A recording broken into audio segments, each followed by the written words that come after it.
Bismillahirrahmanirrahim. Assalamualaikum warahmatullahi wabarakatuh. Alhamdulillah Rabbil Alamin. Wabihi nasta'in wa ala umuri dunya waddin. Wassalatu wassalamu ala ashrafil anbiya wal mursalin Sayyidina Muhammadin wa ala alihi wa sahbihi ajma'in.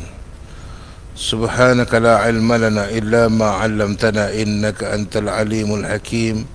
Rabbi syrah li sadri wa yassir li amri wahlul 'uqdatam min lisani yafqahu qawli.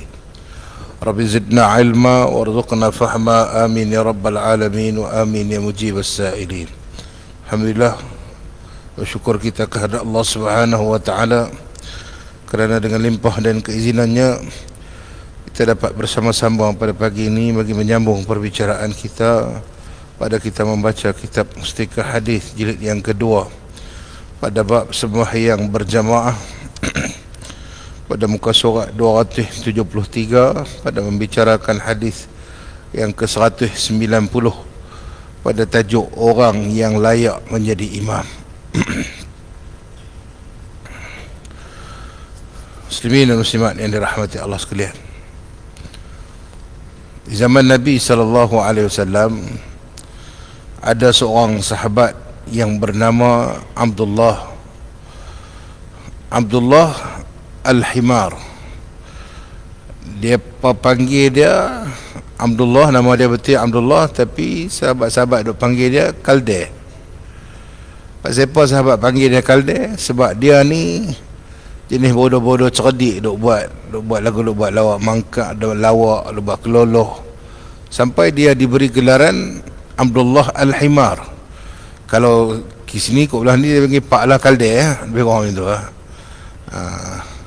Dan dia ni orang yang selalu menggembirakan Nabi, sama macam seorang sahabat Nabi yang bernama Nuaiman. Dia ni, Nabi ni banyak orang suka menghiburkan hati dia. Sebab tu Nabi dia tak susah hati, dia tak kaplah banyak, sebab dikelilingi oleh penghibur-penghibur, antaranya sahabat-sahabat yang seperti ini. Tapi Abdullah Al-Himar ini, dia ada satu tabiat yang buruk, iaitu dia suka minum arak. Dia ni ketagih arak. Bila sahabat tengok dia nampak macam satu macamnya ketak, lagu tak apa nak kena, lagu macam duk main Parkinson apa ni semua, dia kata dia ni mesti tak kena. Bubuh satu straw tu kira selesai masalah. Lalu masa dia tengah duk minum arak tu, sahabat yang lain nampak dan tangkap dia, bawa jumpa Nabi SAW. Ya Rasulullah, ni kawan kita ni duk bagus punya bubuh ayak. Dan dia pun tak kata apa, dia mengaku memang saya minum. Dan Nabi kata, maka hukumlah dia dengan hukuman sebatan. Nabi hampa sebat dia, tapi Nabi tak habaq sebat macam mana, hampa sebat Mereka pun dengar boleh sebat sahabat ni, mereka pun bagi. Ada yang bagi dengan ranting pelepah kurma, ada yang bagi dengan serban, ada yang bagi dengan kasut. Arab ni kalau boleh gaduh balik dengan kasut tu kira terror.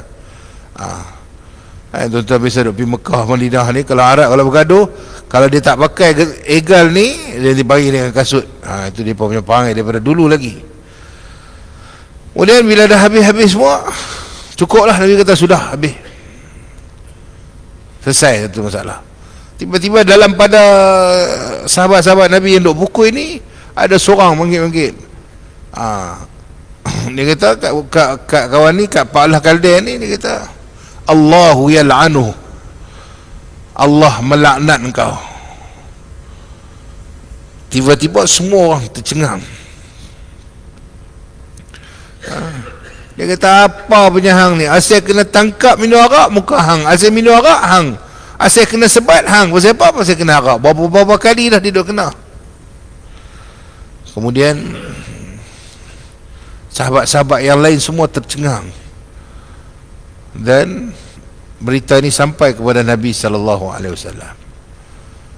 Nabi kata, la tal'anuhu, hang jangan melaknat dia.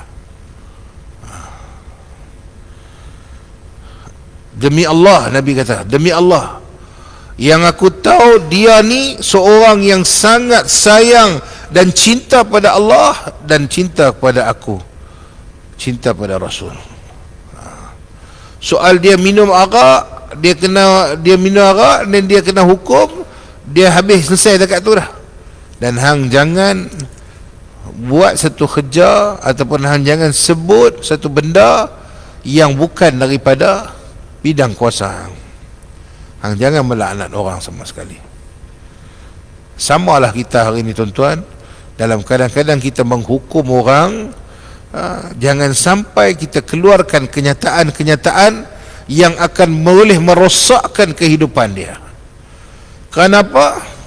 Dengan ucapan-ucapan sedemikian rupa itu akan membantu syaitan merosakkan dia lagi. Bila kita duk kata lagu tu, hang laknat, hang musibat, hang celaka, hang anak haram, haram jadah, semua keluar. Yang tu bukan akan menambah baik pada dia, tapi akan menjadi buruk dan buruk dan buruk. Dan dalam Islam, setiap orang individu ni ada kelebihan masing-masing dan ada kekurangan. Dan kita sebagai orang Islam, jangan sekali-kali kita memaki, mencerca orang sehingga menyebabkan orang-orang itu seperti tidak punya masa hadapan. Ni kena laknat ni teruk kan? Kalau kena laknat ni, Nabi kata jangan rosakkan dia. Lah ni kita tengok kadang-kadang dunia zaman hari ni, kadang-kadang dalam akaun media sosial, kadang-kadang bukan akaun orang lain, akaun ustaz-ustaz pun, kira kalau nak boleh maki kat orang kan, dia tak kira yang dia dalam akaun tu ada siapa, ustaz ke siapa ke, dia nak kata, dia kata ikut dan lah. Serupa mulut tak ada penapis. Jangan kita sekali-kali melaknat orang, menghukum orang di luar daripada bidang kuasa kita. Jangan kita meletakkan seorang itu seperti seorang yang tidak pernah punya masa hadapan. Sesungguhnya Sayyidina Umar, orang yang pernah ingin membunuh Nabi SAW, tapi akhirnya siapa tahu jasadnya disemadikan bersebelahan dengan jasad Nabi SAW. Yang tu kesimpulan dia, last sekali, orang yang pernah satu ketika nak bunuh Nabi. Kita hari ni mana ada pernah tahap macam tu? Tak ada kan? Habis-habis sangat kita tak buat apa yang Nabi suruh je. Ni nak bunuh Nabi, tiba-tiba Allah angkat darjat kemuliaan manusia yang bernama Umar ibn Khattab. Jasad dia di sebelah dengan Nabi, sebelah dengan Abu Bakar As-Siddiq radhiyallahu anhu. Nampak? So cerita Pak Lah Kalder tadi ni menjadi pengajaran kepada kita bahawa Nabi melarang kita menghukum lebih-lebih. Kalau dah hukuman pada ketika itu, sebat dah, habis-habis ya. Kalau dah dia kena hukuman dah dengan pihak berkuasa, dah habis sudah. Jangan lebih-lebih. Samalah macam netizen yang tu kira paling bahaya. Malaikat maut pun takut nak komen macam mana mereka boleh komen. Kawan ni kata ni tak kena, kawan ni lebak lagu ni tak kena, kawan ni kata lagu, padahal dia tu apa pun tak tahu. Dia kira cerodong pergi ya. Dia nak kata, dia nak wasa, dia nak kutuk, dia nak maki 7 keturunan apa ke, maki pergi. Padahal dia tak tahu. Dan kita semua kena ambil tahu bahawa setiap apa yang kita buat, setiap apa yang kita tulis, setiap apa yang kita ungkapkan, walaupun di mana saja, Facebook ke, Twitter ke, Instagram ke, status ke, apa ke, semuanya akan dipertanggungjawabkan di hadapan Allah Subhanahu wa taala. Apatah lagi yang melibatkan orang lain. So berhati-hati ketika membuat komen, berhati-hati ketika mengeluarkan sebarang kenyataan. Elakkan dengan kenyataan-kenyataan yang boleh menjatuhkan dan mengaibkan orang dan menghukum orang dengan hukuman yang bukan daripada sepatutnya kita yang buat. Wallahu a'lam. Baik, demikian muqaddimah. Baik, tugas menjadi imam ni bukanlah satu tugas yang mudah. Ingat, jadi imam mudah lah. Hari ni kita cerita bab imam. Bab imam. Imam ni ialah ketua, kepala. Beberapa aspek yang harus dijaga dan dinilai untuk menjadikan solat jemaah itu lebih sempurna, diperturunkan sedikit panduan untuk kita dalam menjadi imam dan nak memilih imam. Okey. Dan imam ni tidak akan berlaku jika tak ada sembahyang berjemaah lah. Kalau sembahyang seorang, bila tak jadi imam lah, macam tu ya. Tapi kalau ada sembahyang berjemaah, tak kira lah di rumah, di masjid, di surau, di mana-mana, beberapa kriteria harus diberi perhatian. Baik. Dan yang pertama, jangan menjadi imam jika makmum kurang senang terhadapnya dan tidak bersetuju dengannya. Jamhur makmum ni, sebahagian besar makmum ni tak apa setuju dengan dia, tak apa nak boleh pi dengan Pak Imam ni. So dia sendiri kena tahu, kata orang tak apa suka. Bila tak suka, hanya jangan duk gagah menjadi imam. Okey. Tapi taklah sampai tahap tu kot kan. Pak tak suka tu pun dia saja mengandang-andang dia lebih je kan. Bila suruh dia jadi imam tak mau. Tang komen dia pandai. Sebagai seorang imam, hendaklah ikhlas kerana Allah semata-mata dan menunaikan dan menganggap ini sebagai satu amanah yang perlu ditunaikan. Dia nak jadi imam, dia nak bawa ni berapa puluh orang, berapa ratus orang punya sembahyang ni, dia kepala. Dia kepala kereta api, nak pi ke Hat Nyai ke, nak pi Bangkok ke, nak pi Kuala Lumpur ke, nak pi Tumpat ke, nak pi Golok ke, dia yang nak bawa. So kalau kepala ni duk gelong pi sengit mai pi kot ni, tak boleh. So kepala ni kena betul semata-mata kerana Allah. Okay. Kemudian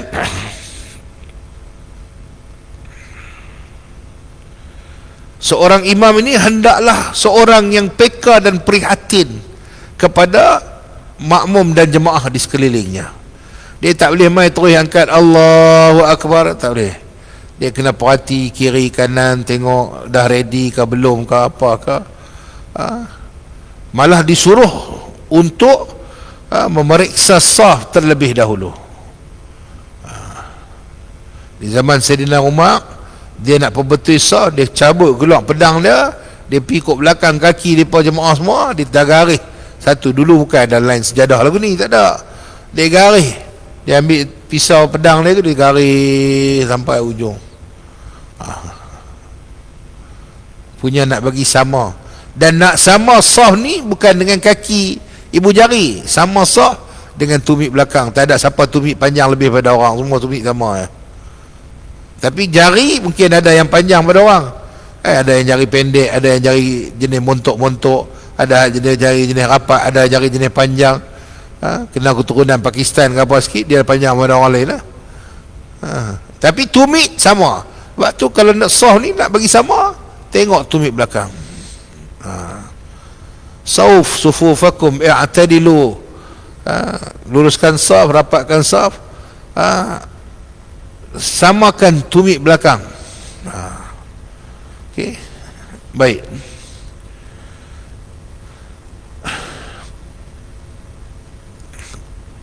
Dan orang yang layak menjadi imam adalah di antaranya memiliki ciri-ciri yang berikut. Kita tak baca lagi hadis ni, kita tengok garis panduan yang ditetapkan oleh pihak berkuasa. Okay. Yang pertama, nak jadi imam mestilah orang yang faqih, yang lebih faqih, maknanya dia tahu hukum hakam mengenai solat yang lebih daripada orang lain, dan juga hukum hakam yang berkaitan dengan bidang-bidang yang berkaitan dengan makmum dan imam, dia kena tahu. Okay. Jika ada di antara kedua makmum, di antara dua individu, maka carilah yang mana yang lebih faqih. Kalau ada dua orang, tengok yang mana. Selalunya orang dia kata imam utama ni yang lebih senior lah. Tak apa. Okey.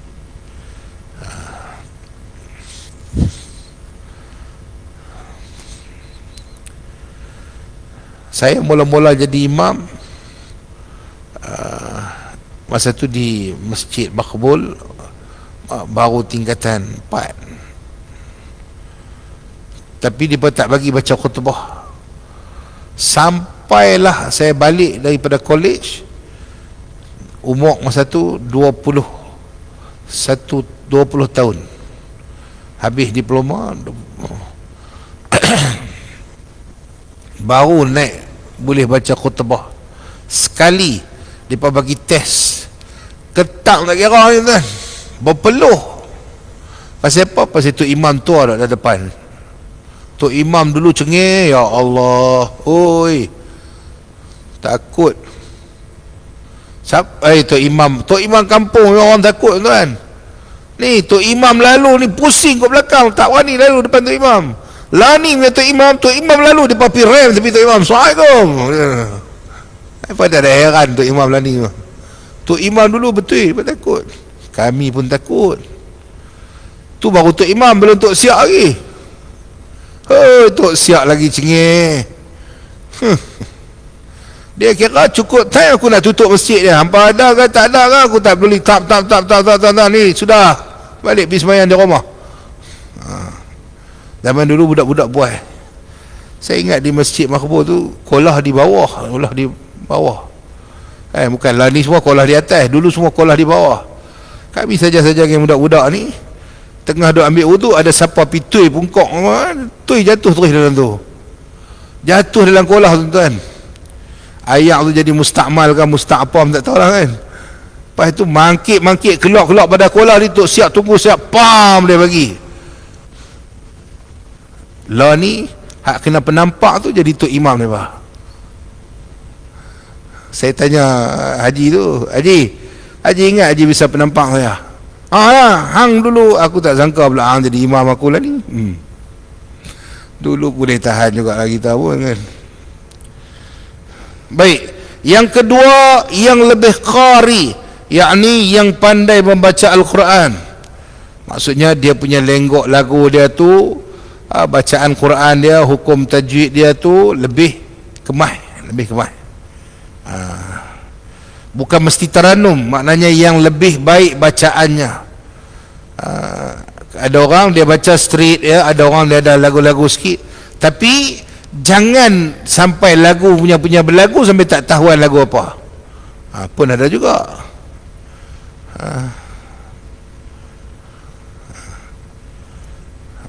Baik. Kemudian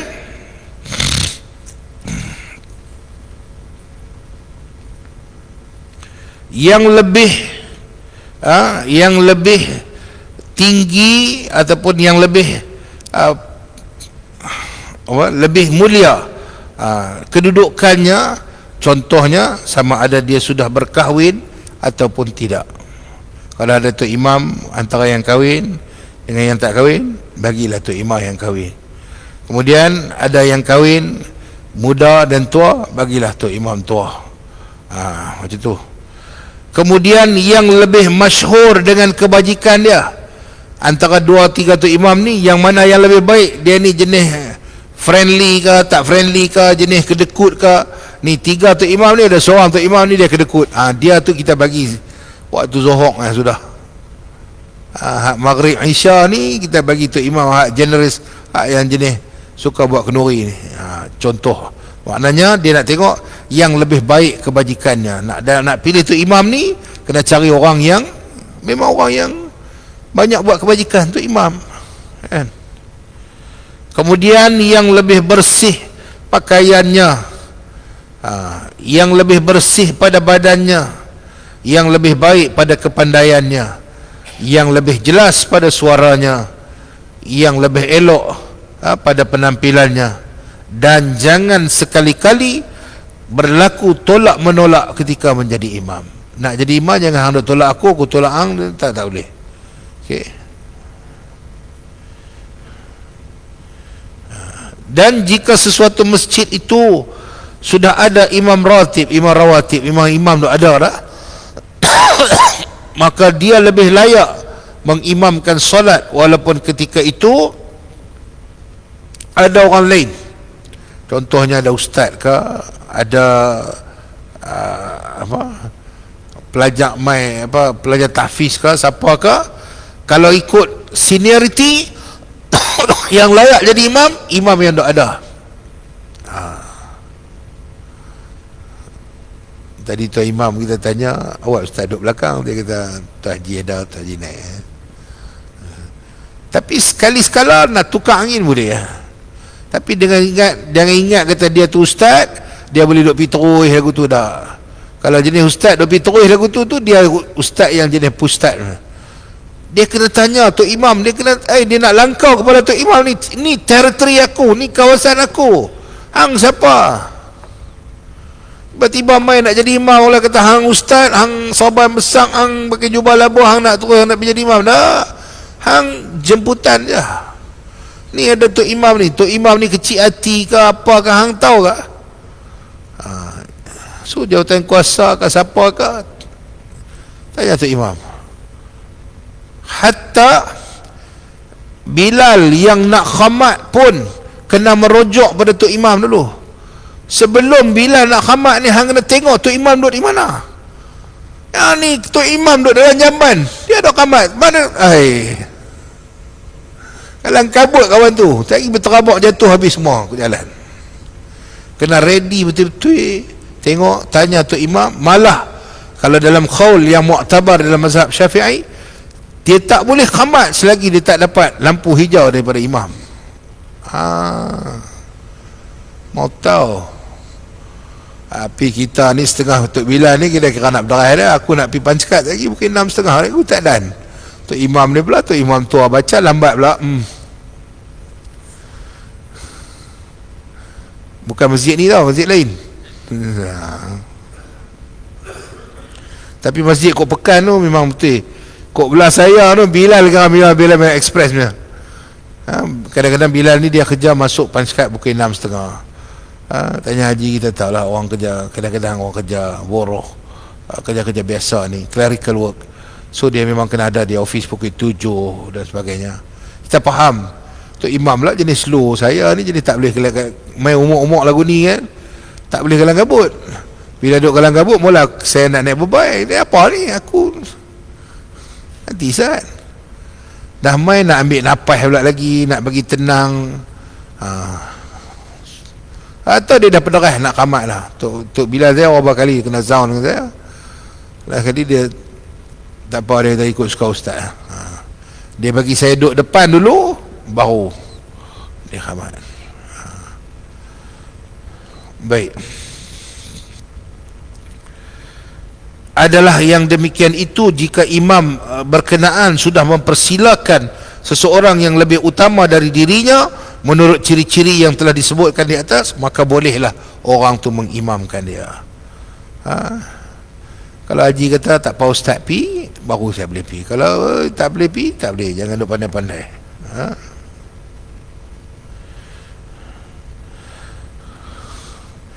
Hanya seorang sahaja yang jika dia ke mana-mana kawasan jajahannya, maka dia lebih layak menjadi imam walaupun pada ketika itu ada imam rawatib.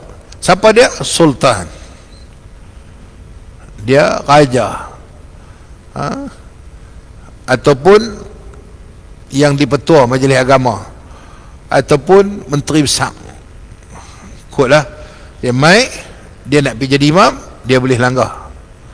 Pasal apa? Dia kepala. Apa-apa pun esok ni kita buh kepala dia.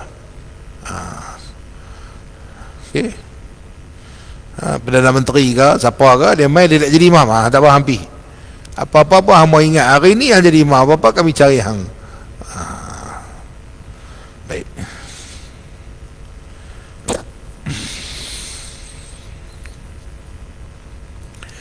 Kita harus bersedia untuk menjadi imam, sekurang-kurangnya menjadi imam untuk keluarga kita sendiri. Ayo kita tingkatkan ilmu dalam bidang imam dan makmum ini. Kita boleh rujuk, ada kitab yang khusus berkenaan dengan masalah imam dan makmum ni, kita boleh bersedia. Dan yang paling penting juga ialah orang yang di belakang imam. Bukan kata imam dia penting, hak yang substitute tu penting. Yang nak ganti tu imam tu, apa-apa emergency, apa boleh buat, apa dia ni nak buat, dia kena tahu, bukan boleh cerodong main duduk di belakang. Okey. Baik. An Abi Sa'id Al-Khudri radhiyallahu anhu qala Rasulullah sallallahu alaihi wasallam, idza kanu salasatan falyu'ammahum ahaduhum wa ahaqqahum bil imami aqra'uhum. Apabila bilangan mereka 3 orang misalnya, hendaklah salah seorang daripada mereka menjadi imam, dan orang yang berhak menjadi imam di antara mereka itu ialah mereka yang lebih baik bacaannya. Yang pertama kok mana pun, tengok dia punya baca tu bagi kemah. Pasal apa? Pasal sembahyang ni ada rukun qauli. Sembahyang ni ada rukun qauli.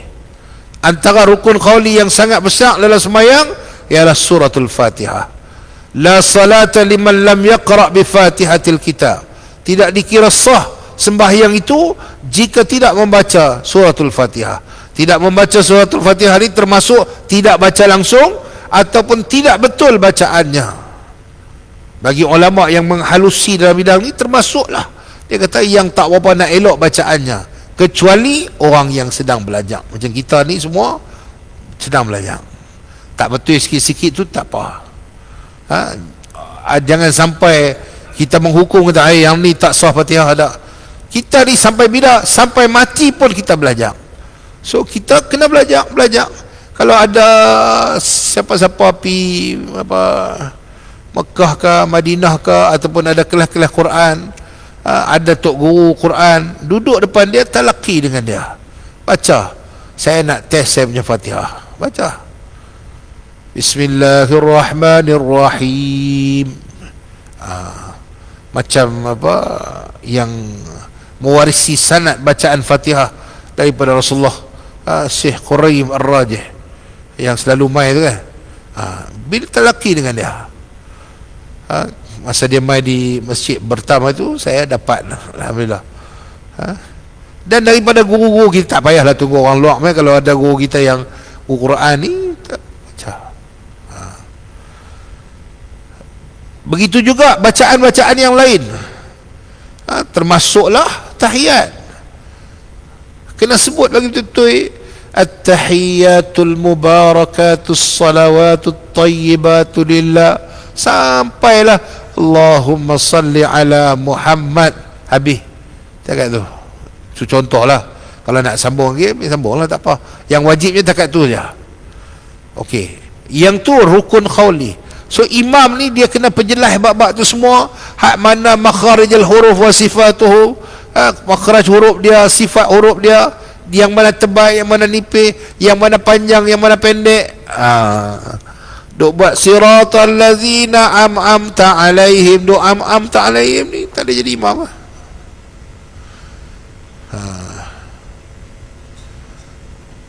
Bismillahirrahmanirrahim. Alhamdulillahi rabbil alamin. Ar-Rahmanir-Rahim. Maliki yaumiddin. Yang tu kalau depa sama-sama geng Maliki yaumiddin tak apa. Maknanya sama-sama standard depa, okey lah, kira dia ni berani ya. Tapi kalau di kalangan itu ada orang yang boleh baca Alhamdulillahi rabbil alamin, Ar-Rahmanir-Rahim, Maliki yaumiddin, hak yang tu dia kena duduk depan. Tapi kalau jenis duk baca wa arina manasikana wa tub alaina, nanti Zat bagi orang lain.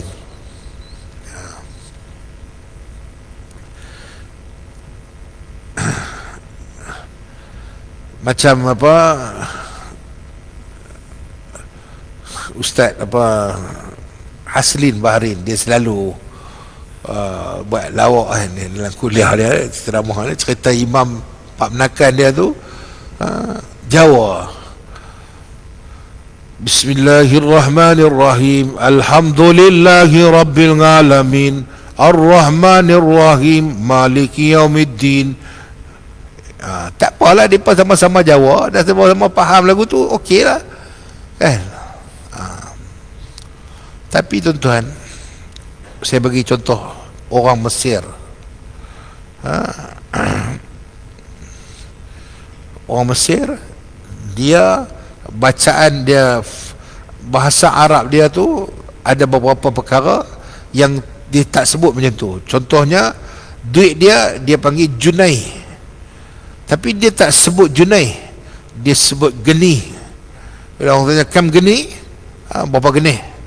Tapi bila mai tang baca Quran, huruf jim dia tu tetap akan jadi jim, dia tak akan ubah jadi gah. Tu keistimewaan Al-Quran. Siapa baca pun, mai daripada dunia mana pun, sama saja bacaan dia. Yang keluar ialah yang sama bunyinya. Sebab tu dia kata, Allah kata dalam Quran, aku yang turunkan Al-Quran, aku yang jaga. Al-Quran ni tak boleh kelentong macam tu saja. Baik. An Abi Mas'ud Al-Ansari radhiyallahu anhu qala Rasulullah sallallahu alaihi wasallam, ya ummul qaum aqra'uhum li kitabillah, fa in kanu fil qira'ati sawa'an fa'alamuhum bis sunnah, وإن كانوا في السنة سواء فأقدمهم هجرة، فإن كانوا في هجرة سواء فأقدمهم سلمة، ولا يؤمن الرجل في سلطانه، ولا يقعد في بيته على تكريمته إلا بإذنه. Orang yang layak menjadi imam bagi sesuatu kaum ialah orang yang lebih pandai Al-Quran di antara mereka. Kalau mereka sama pandai tentang bacaan Al-Quran, maka pilihlah orang yang mengetahui tentang sunnah, hukum-hukum syarak, tentang sunnah, hukum-hukum syarak di antara mereka, yang lebih faqih dalam bidang agama. Kalau mereka sama pengetahuan tentang hukum syarak, maka pilihlah orang yang lebih lama berhijrah. Ni Nabi cerita pada zaman dia lah kan. Zaman kita, contohnya lah di kawasan Taman Peruda ni ada 2 tu imam. Siapa nak jadi imam nombor 1? Yang lagi lama duduk dalam ni lah. Tu cerita dia. Tapi kalau lama tu tak apa, saya tak kisah. Saya orang lama pun saya bagi laluan kat orang muda, tak apa. Yang tu okey. Apa pun tuan-tuan, adab kena jaga. Yang tu ya. Kadang-kadang orang berilmu tidak beradab. Itu lebih buruk daripada orang yang tak ada ilmu dan jahil. Ada orang dia ada ilmu tapi dia tak beradab. Dia tak peduli tu, dia tak hormat orang tua dalam kampung. Dia kira dia ustaz, dia kira nak balun semua orang dah. Hang ustaz ke, hang siapa ke, kalau dalam kampung tu ada tu imam, hang kena ra'i dia tu imam. Kalau ada pengurusi, hang kena ra'i dia. Kalau ada nazir masjid ke, hang kena ra'i ni apa. Dan hang tak boleh duk buat napak apa, duk buat kepala tau, duk main ikut suka hang kena ada. Dan anak-anak muda pun kena hormat orang tua-tua. Dan kalau lebih lama kalaulah di antara mereka sama berhijrah, maka pilihlah orang yang lama mendatang, yang lama mendatang menjadi imam bagi orang yang berkuasa dalam kawasan yang didatanginya. Pilihlah yang mana duduk awal, bagi dia dulu. Dan janganlah duduk di rumah orang itu di tempat duduknya khas, melainkan dengan izinnya. Yang ni kena betul-betul ya. Wala yaq'ud fi baitihi ala takrimatihi illa biidnih. Jangan duk pandai-pandai hang duk pergi duduk tempat dia. Tuan-tuan perasan tak kalau kita pergi Mekah, Madinah, ada orang nanti bubuh kerusi apa semua siap-siap kan. Boh tani, yang ni aku punya, tani aku punya. Tuan-tuan, kalau memang orang itu orang yang lazim, maknanya orang tempatan, memang kita tahu dah, setiap kali kita main, kita akan nampak orang tua ni akan duduk situ. Saya selalu jumpa orang tua berkulit hitam, dan dia ada duduk kursi macam kita duduk kursi sandang ni, dengan tongkat dia, dengan apa. Saya selalu pergi semayang lah itu. Memang setiap kali saya pergi, saya makan jumpa dia. Dan dia pun kadang-kadang dia tinggal dalam tu, saat lagi dia pergi mana ke, pergi balik lagi dia main.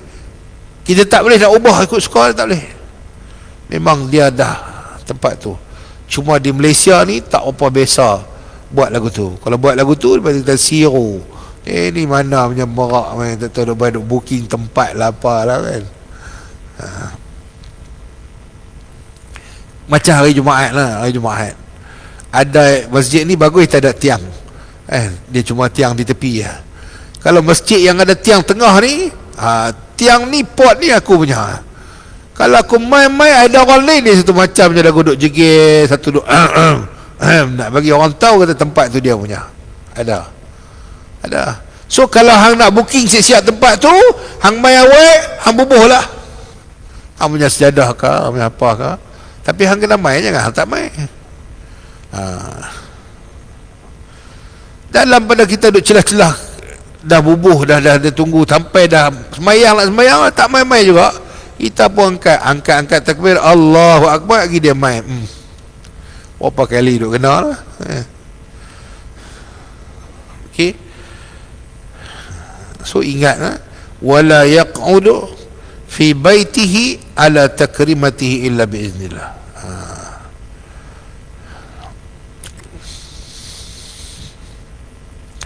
Hadis ini menerangkan bahawa orang yang layak menjadi imam ialah yang lebih pandai membaca Al-Quran daripada orang yang ada di situ. Bukan sahaja setakat betul bacaannya menurut hukum tajwid, tetapi juga banyak menghafaz ayat Quran. Dia orang yang lebih menghafaz ayat Quran. Makin bertambah layaklah ialah orang yang lebih pandai membaca Al-Quran dan lebih mengetahui tentang hukum hakam syarak yang menentukan sah atau membatalnya kerja-kerja sembahyang dan perkara-perkara yang berhubung dengannya. Makin bertambah layaklah orang yang layak lebih pandai membaca Al-Quran, lebih mengetahui hukum syarak dan lebih lama berhijrah dari negeri yang dikuasai oleh orang kafir ke negeri yang dikuasai oleh orang Islam. Yang tu daripada Mekah ke Madinah lah satu ketika dulu. Okay? Makin bertambah layaklah orang yang lebih pandai membaca Al-Quran, lebih mengetahui hukum syarak, lebih lama berhijrah dan lebih lama dalam Islam atau lebih tua umurnya. Fa'aqdamuhum silma, maksudnya dalam kalangan kalau ada hijrah tu sama-sama, tengok siapa yang masuk Islam dulu. Yang tu di zaman Nabi lah kan.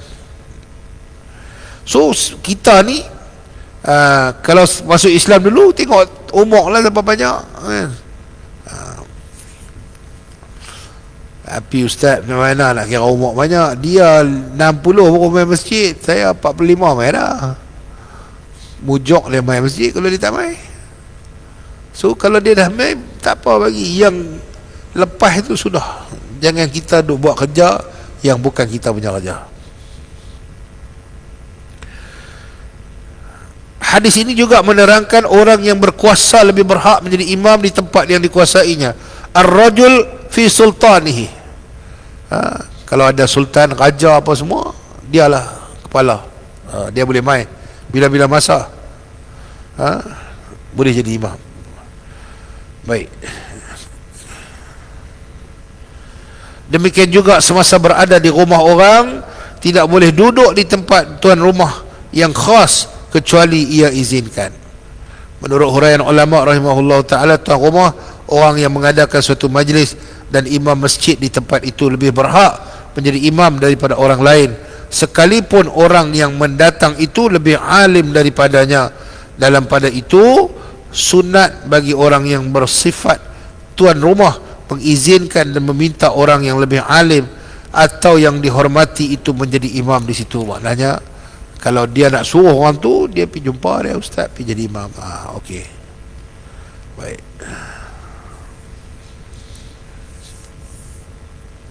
Boleh lagi ya? Hari ini dia lajak meloreh kan, laju. Baik, yang pertama, imam hendaklah disetujui oleh sidang jemaah. Nak jadi, bukan nak jadi pengurusi qaryah yang kena tu, nak jadi imam pun kita kena tengok orang ke.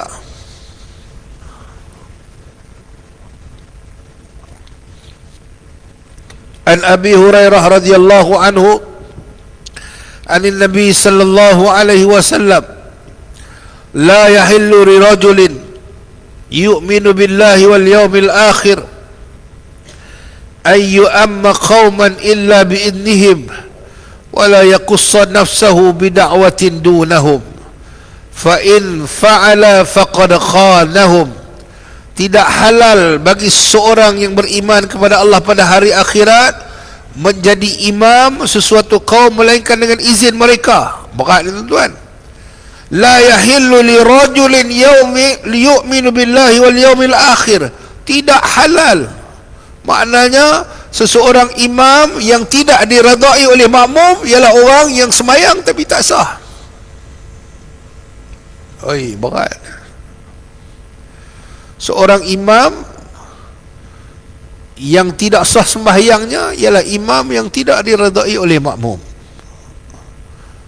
Beratlah, payah aku ni kan. So kalau pada mana-mana makmum yang tak setuju dengan tu imam tu, jangan mainlah masjid ni, ambil masjid lain lah. Tapi kalau saya kata tadi lah, tengok majority. Bukan seorang lah. Kalau dia seorang ada personal sikit ke apa ke, yang tu dia bukan mewakili semua. Satu dua orang tak apa. Memang nanti ada lah jenalu satu dua orang ni, tahu jenalu, ada kot celah-celah rumput tu naik satu duri yang tajam. Itu tak apa. Sebab hak lain semua kata tu imam kita ni bagus semua, dia ni seorang ya, dia saja. Tapi berat tuan-tuan, tidak halal. Maknanya macam kita berhutang pula hang jadi imam, pada hang tak suka, orang tu tak suka kat hang.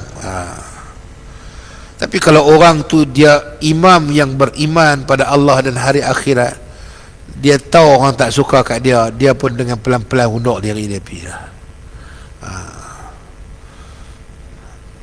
Kadang-kadang tu imam dah umur sampai 80 lebih dah, sudahlah, bagi orang lain lah. Dah, yang ni aku kena pegang, yang ni daripada dulu aku duk jaga, siapa pun tu dah lah. Pencin pun 60 kan. Ambil 10-15 tahun lagi jadi tu imam sampai 75 ke apa ke, okey lah. Lepas tu nak jadi imam lagi, kalau larat boleh 96 boleh jadi Perdana Menteri, takkan tak boleh kan. Apa barang jadi tu imam Perdana Menteri 96, orang lain semua sekali, dia 2 kali. Okey, kalau kali ketiga pun boleh. Maksudnya kalau kuat, elok, tak ada masalah apa, bacaan pun okey, gigi pun ada lagi, okey lah. Kemudian, dan tidak halal baginya berdoa untuk dirinya semata-mata dengan tidak berdoa untuk mereka bersama. Dia nak berdoa pun, tu imam ni dia nak berdoa, kena ingat juga, wala yaqussa nafsahu bida'watin dunahum. Dia berdoa bukan untuk diri dia saja, dia kena berdoa untuk orang lain sama. Dia tak boleh baca Allahumma inni as'aluka ridhaka wal jannah. Pasal apa? Yang doa ada belakang dia ni makmum dia, dia kena Allahumma inna nas'aluka ridhaka wal jannah. Dia kena berdoa untuk mereka sama. Dan maksudnya di sini juga, siapa-siapa pun kalau dalam kelompok jemaah ni, dia tidak boleh mementingkan diri dia sendiri.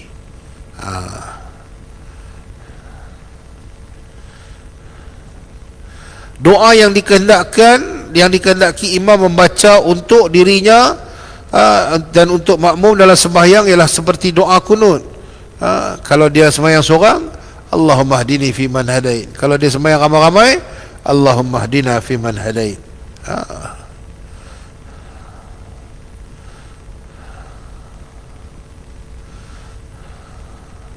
Kecualilah doa yang dibaca untuk dirinya dalam sembahyang seperti Rabbighfirli warhamni wajburni warfa'ni.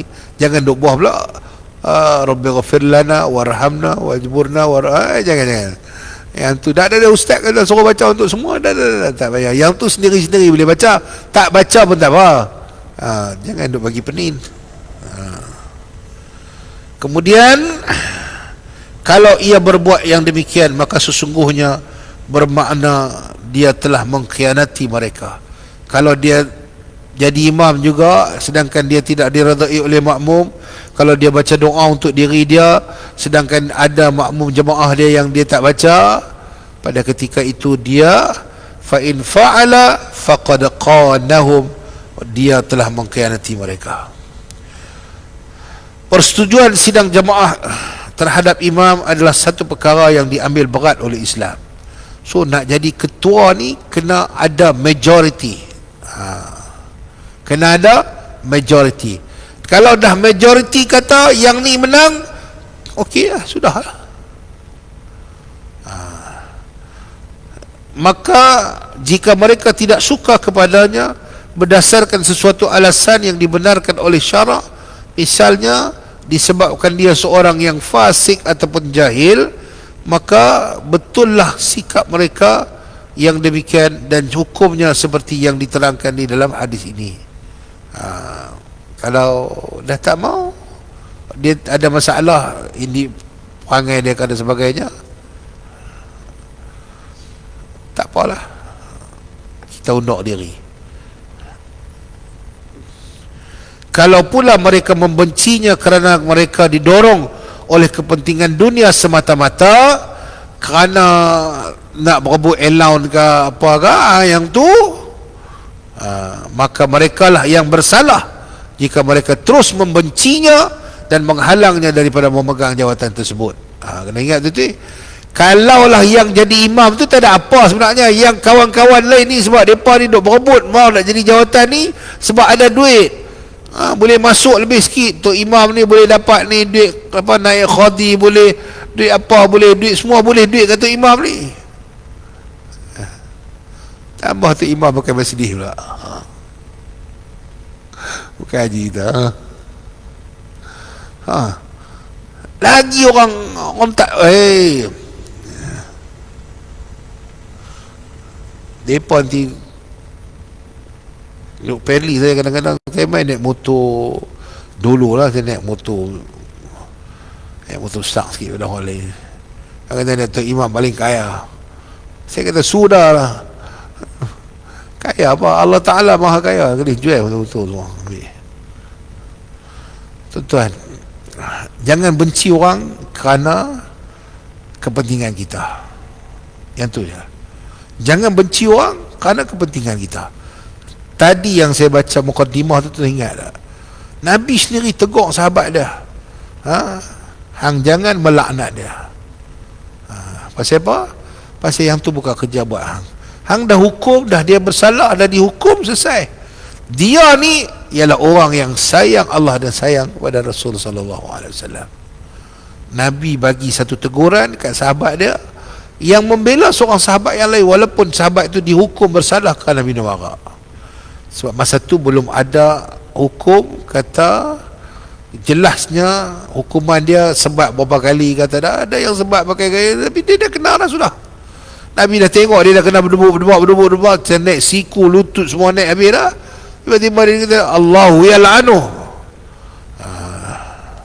Nabi kata la tal'anuhu. Baik, muslimin yang dirahmati Allah sekalian.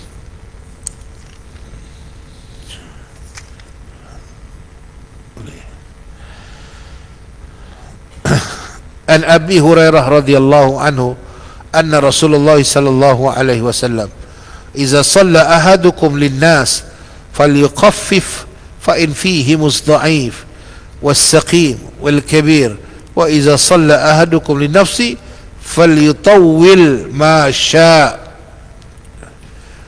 Nabi kata iza shalla ahadukum linnas, tatkala kamu menjadi imam ataupun mengimamkan seseorang, mengimamkan sembahyang, maka falyukhaffif, maka hendaklah engkau mengambil ringan, maksudnya memendekkan bacaan. Kerana apa? Fa inna fihi mudda'if, kerana di dalam sidang jemaah itu ada yang lemah, was-saqim, dan orang yang sakit, wal kabir, dan orang yang tua. Wa iza shalla ahadukum li nafsi, seandainya kamu sembahyang seorang-seorang di rumah, hang sembahyang seorang-seorang, hang nak panjang lagu mana pun, falyutawil ma syaa, hang nak panjang macam mana pun ikut suka hang. Tapi yang terbaliknya, bila mai jadi imam, dia hantam satu muka surat. Bila duduk di rumah, inna a'tayna qul huwallah. Yang tu kita kenapa betul ya.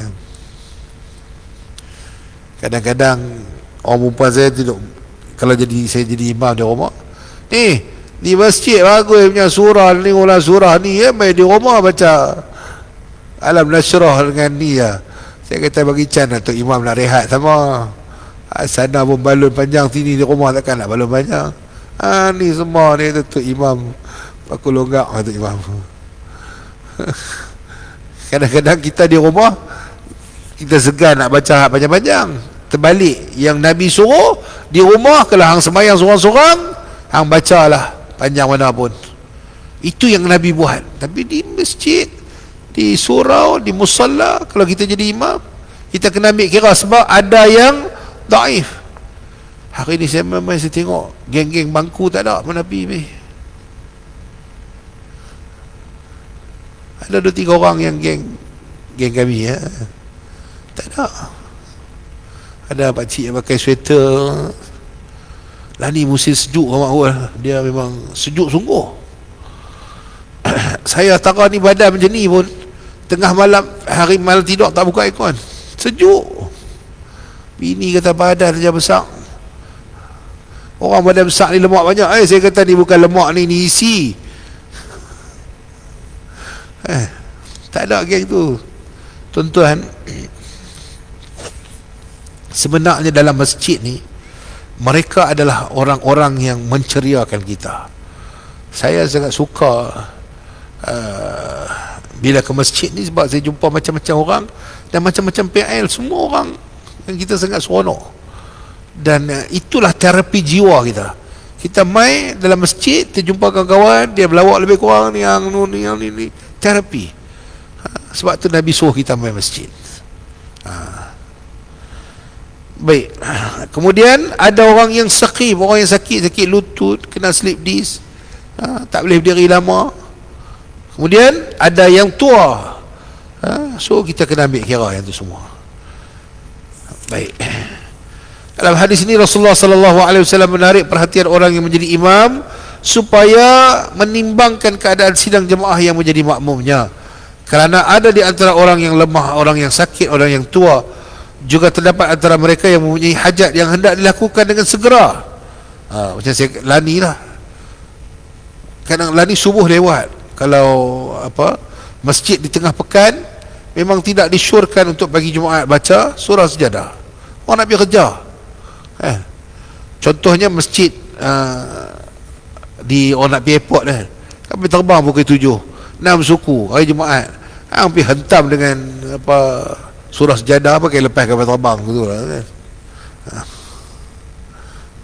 Atau perempuan yang mengandung atau hendak menyusukan anak, kita kena ambil kira ada ibu-ibu yang mengandung menyusukan anak, sebagaimana yang tersebut dalam hadis-hadis yang lain. Oleh itu janganlah imam memanjangkan bacaan sembahyangnya sehingga menyusahkan mereka. Dalam pada itu sembahyang hendaklah dikerjakan dengan sempurna meliputi rukun dan sunatnya, tetapi dalam perkara sunat imam dihendaki memilih bacaan yang pendek. Okey. Misalnya bacaan surah selepas suratul Fatihah hendak dipilih surah yang pendek yang terdapat dalam juzuk amma atau beberapa potongan ayat Quran yang dipilih. Tak mesti baca satu muka surat, ataupun boleh baca setengah muka surat dan sebagainya. Kemarin semalam Ustaz Wadi Anwar pergi di Masjid Abdullah Fahim, 6,000 orang bah. Penuh, panjang jalan tu penuh.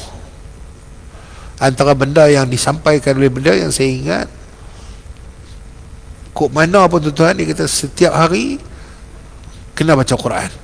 Kena baca Quran. Kena baca Quran. Dan sekurang-kurangnya setiap hari juga kena baca suratul Mulk sebelum kita tidur. Yang tu sangat penting.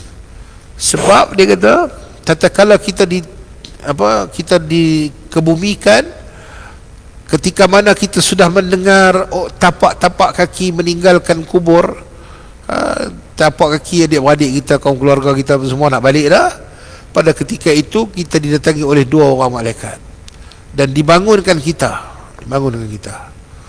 Soalan yang pertama, dia akan tanya, apa Rabbuka? Ada orang boleh jawab, Allahu Rabbi, boleh. Ada orang yang tak boleh jawab, dia ha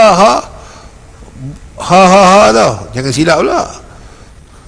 Ha ni bukan sebab apa? Sebab dia tak boleh jawab. Nabi suruh dalam hadis tu, Nabi kata ha, orang tu dia tak boleh jawab, keluh. Boom, malaikat tu datang dengan cemeti, dengan apa, dengan semua, boom, kena. Tapi ada di kalangan mereka yang boleh jawab, tapi soalan yang seterusnya dia tak boleh lepas. Pada ketika itu datanglah Quran yang menjadi kawannya, yang dia selalu baca. Dan Quran ini akan menjadi apa? Syafi'an li ashabih. Dia akan menjadi penyelamat. Dia akan habaq kat 2 orang malaikat ni, tak apa, dia ni settle case. NFA, no further action, case close. Dia tidak akan diazab sampailah ke hari kiamat. Maksudnya azab kubur dia lepas dengan apa? Dengan Quran. Dan antara surah yang akan menjadi penjaga dan penyelamat kita dalam kubur ialah suratul Mulk. Tuan-tuan, habis-habis sangat. Kalau tak ada di masjid, ada banyak masjid dah lah ni, lepas sembahyang Isya dia baca siap-siap. Lepas tu semua balik mau nak lena. Ada yang kalau baca tu alhamdulillah bagus. Ada yang tak baca di rumah, dia balik rumah sebelum nak tidur dia buka Quran, baca suratul Mulk. Dia buka handphone baca. Kalau dia tak mau buka handphone, dia tak mau buka apa, dia tak mau buka mushaf dalam handphone ni, dia buka YouTube. Carilah siapa-siapa baca, kawan tu baca, dia ikut. Habis sadaqallahul azim, tutup habis, tidur. Ada yang lebih teruk sikit lagi, dia buka ya, dia dengar. Tak apa dia dengar juga, tapi dia dengar, dia tak baca. Beza tau. Yang lebih teruk lagi, yang tak jadi, dia kata, Ustaz Wadi kata apa? Hak dia buka, lepas tu dia lena. Itu tak boleh. Yang tu dia tak recognize. Surah Al-Mulk tu tak boleh nak kategori dia ni betul ke dia ni, tak betul dia ni, mata bukan orang ni. So tuan-tuan, mulai daripada hari ni, sekurang-kurangnya 1 hari 1 muka surat. Jangan lupa, jangan tinggal baca Quran. Yang tu akan menyelamatkan kita insya-Allah di hari akhirat nanti. Kok mana pun tuan-tuan, habis tak ada sangat 1 hari 1 muka surat. 1 hari, sebaik-baiknya dia kata 1 hari 1 juzuk ke, tak apalah.